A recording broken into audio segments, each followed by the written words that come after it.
Opa! Bem, pessoal? Tudo bem? Hoje eu tô aqui no mais um vídeo pra vocês e o vídeo vocês podem ver que já tá bem diferente, que eu tô em pé, decidi ficar em pé, com a minha perna aqui, ó. Decidi ficar em pé e hoje eu tenho um vídeo bem especial sobre esse livro aqui, que é o livro que eu tô lendo. Você sabe que eu tô lendo isso aqui no Instagram, As Crônicas de Nárnia, vai estar ao contrário pra vocês, mas quero dar as minhas primeiras impressões sobre As Crônicas de Nárnia.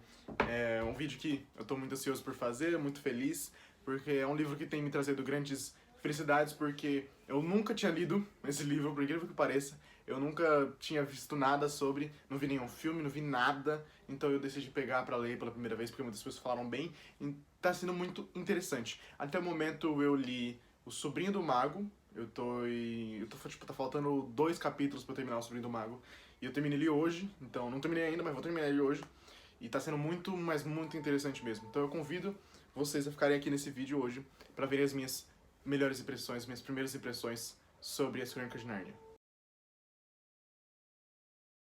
Como eu conheci?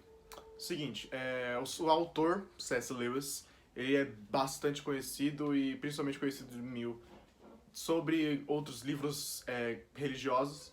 Eu tenho um aqui, ó, eu tô lendo, é o Cristianismo Puro e Simples.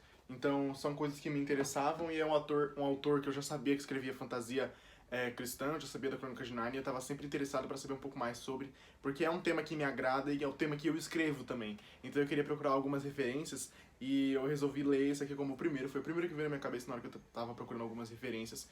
E As Crônicas de Nárnia certamente era o que eu tava procurando, era o que eu tava interessado. Ele é um pouco diferente do... Eu não tenho mais aqui, porque eu devolvi pra pessoa que tinha emprestado, mas do Lágrima de Vidro. Ele é bastante diferente, mas trata da mesma temática, tanto que me lembra até um pouco o outro, por causa dos leões, o Aslan e o leão branco de A Lágrima de Vidro. Lembra bastante essa temática, mas é bastante diferente. A forma como Lewis tratou e trata do leão como sendo Deus, né? É engraçado, eu acho bastante interessante. As cenas são maravilhosas e tudo que envolve o Aslan é muito, mas muito interessante mesmo. A forma como ele age, dá pra ver bastante de Jesus nele. Certamente ele é muito parecido mesmo, e a forma como o Lewis trouxe isso é muito, mas muito interessante mesmo. Eu descobri que a conversão dele foi através de outro autor que eu não sabia, que é o... Eu tenho o livro dele aqui. É o Tolkien, que escreveu o Hobbit. O Tolkien é crente, eu descobri isso outro dia. Eu descobri isso num post do Instagram, inclusive. O Tolkien foi quem apresentou o evangelho, quem evangelizou o C.S. Lewis. E isso é extremamente... Caramba, eu não sabia disso, tá ligado? Porque, não por julgamento, mas eles são da mesma época, mais ou menos. Os dois livros, algumas das crônicas foram escritas na mesma época que o Hobbit e o Senhor dos Anéis. Então eles são da mesma época e eles eram muito amigos. E foi e foi o Tolkien quem apresentou ele para o cristianismo. Não sei se ele convidou para a igreja, não sei o que aconteceu, mas eles que foram que se encontraram, os dois. E é muito louco de você pensar isso, o C.S. Lewis e o J.R.R. Tolkien, mano.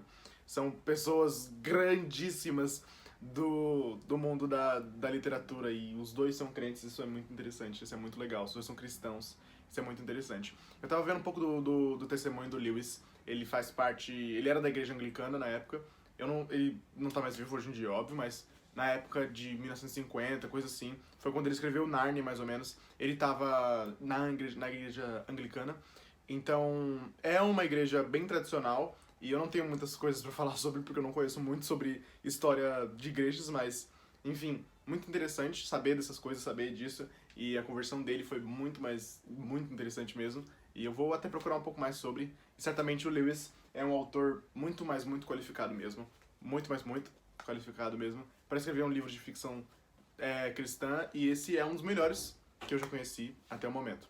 Bom, agora vamos pela história. É o seguinte, na história, como vocês já sabem, se você leu O Sobrinho do Mago, eu descobri que não tem filme do Sobrinho do Mago. Isso me deixou muito triste, porque eu já queria assistir o filme assim que eu terminasse esse aqui. Não tem. Só tem o filme do Leão, Feiticeiro, Guarda-Roupa e outros 3. E eu vou ver esses filmes no futuro quando eu terminar de ler, porque esse depois vai ser logo o Leão, Feiticeiro e Guarda-Roupa. Mas, enfim, o livro. O livro trata sobre o Sobrinho do Mago mesmo, que é o Diggory, até onde eu sei. Porque talvez tenha uma reviravolta e mude, não sei. Enfim, é a jornada dele com anéis que levam ele para um mundo entre outros mundos. E um desses mundos é Nárnia. Ele tem toda uma jornada com a feiticeira que ele conhece, que ele tenta se livrar, uma feiticeira de tipo 3 metros de altura, super bonitona, super poderosa, assim. E ele tenta lutar contra essa pessoa, contra essa feiticeira. E em uma dessas fugas, ele acaba caindo na terra de Nárnia, que não era nada no momento. Ele cai literalmente no nada. Ele, a feiticeira, o mago, né, que é o tio dele, e a Polly, que é a amiguinha dele. E além do cavalo e o dono do cavalo. Enfim, é uma maluquice. E aí, no meio desse nada, acontece uma das cenas mais interessantes da história, que é a cena da criação de Nárnia. Outra. A escuridão em cima cintilava de estrelas. Elas não chegavam devagar uma por uma, como fazem nas noites de verão. Um momento antes, nada havia lá em cima, só a escuridão. Num segundo, milhares e milhares de pontos de luz saltaram. Estrelas isoladas, constelações, planetas muito, mas muito reluzentes e maiores do que o nosso mundo. Não havia nuvens, as novas estrelas e as novas vozes surgiam exatamente ao mesmo tempo. Se você tivesse visto e ouvido aquilo, tal como Diggory, teria a certeza de que eram estrelas que estavam cantando e que fora a primeira voz, a voz profunda, que as fizera aparecer e cantar. Louvado seja, disse o cocheiro. Se eu soubesse que existiam coisas assim, teria sido um homem muito melhor.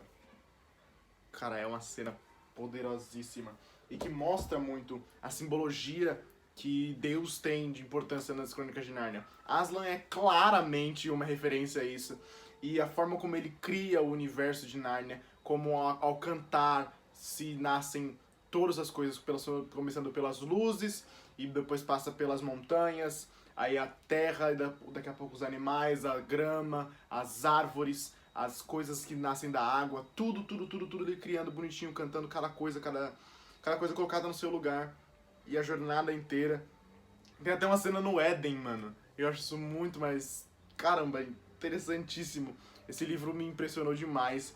E certamente o capítulo 8 e o capítulo 9, que são basicamente o que passam pela criação de Nárnia, são os meus capítulos favoritos até o momento.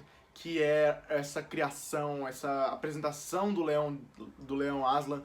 E, cara, que negócio bonito, mano. Que negócio lindo, de verdade. É um dos negócios de livro, assim, que eu li mais bonitos da história, assim, que não tem nada mais bonito do que eu já li, do que isso que eu já li na minha vida, assim.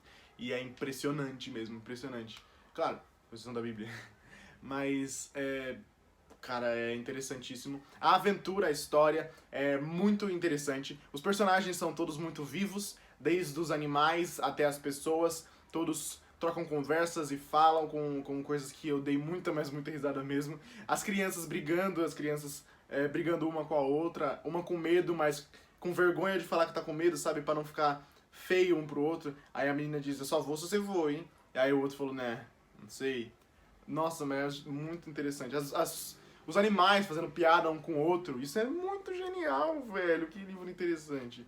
E eu tô procurando muita referência em As Crônicas de Nárnia para algumas obras que eu tenho pro meu futuro.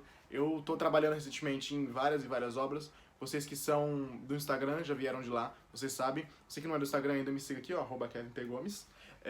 Lá eu tenho mostrado os meus novos projetos, aquilo que eu tô trabalhando. E recentemente eu tô trabalhando num projeto com o Éden e o Jardim, né? E eu tô procurando algumas referências sobre, e tô achando muito interessante mesmo a Crônica de Nárnia, a forma como trata, a forma como descreve, porque, claro, eu já escrevi coisas antes, eu já lancei algumas coisas antes, mas nada tão interessante assim quanto a forma como Lewis descreve o mundo, a forma como ele trata, a forma como ele faz decorrer a história. Eu tô aprendendo riquezas com isso. Eu tô até anotando as coisas, ó. O meu livro tá cheio de coisinha, se eu aproximar, não dá pra ver. Aí não dá pra ver, mas tá vendo? Tem algumas coisinhas, porque é por causa da luz. Mas, ó, tem algumas coisinhas aqui, ó. Ai, aqui, ó. Tá vendo esses bagulhinho preso? Então, é isso. Eu tô anotando porque eu tô procurando bastante referência e tem algumas histórias novas pra escrever no futuro, então vai ficar bastante legal. Enfim, essas são as minhas primeiras impressões sobre as Crônicas de Nárnia. O Sobrinho do Mago é um dos livros mais interessantes que eu já li até o momento. Uma das crônicas, né? Porque eu descobri que foram escritos separadamente e depois eles juntaram tudo. O que faz até sentido, na real. Não era pra ter... se Harry Potter foi lançado separadamente, não tem por que ter se lançado tudo ao mesmo tempo, Mas enfim, só foi levar o nome de As Crônicas de Nárnia depois de muito tempo, quando eles finalmente juntaram tudo, e esse livro tem um negócio guardado no meu coração até o momento. Eu vou vir com mais vídeos falando sobre os próximos livros. Assim que eu terminar um livro novo, eu vou falar com vocês sobre. O próximo que eu vou ler é O Leão, a Feiticeira e o Guarda-Roupa, e esse tem filme, e muita gente fala que é maravilhoso, então eu vou assistir o filme também, e eu vou vir com as duas opiniões, eu vou falar as diferenças, vou falar as pareceres, então vai ser muito interessante, e eu convido você a estar comigo nessa jornada. Lembrando que nossa ordem de vídeos mudou, nós temos vídeo segunda, quarta e sexta agora. Segunda tem um devocional fechado, quarta-feira às vezes eu tenho um conteúdo especial como um vlog, como alguma coisa especial. E na sexta-feira eu tenho um vídeo ainda mais especial, que eu vou, essa sexta-feira, trazer uma entrevista com alguém da minha família para falar um pouco com vocês sobre testemunhos e sobre como isso impacta a gente. Enfim, até a próxima. Obrigado por esse vídeo, obrigado por você que tá aqui até agora. Me siga nas redes sociais, @KevinPGomes. Dê um like, se inscreva no canal para acompanhar mais e mais coisas. E Deus abençoe. Vai na chão do Messias.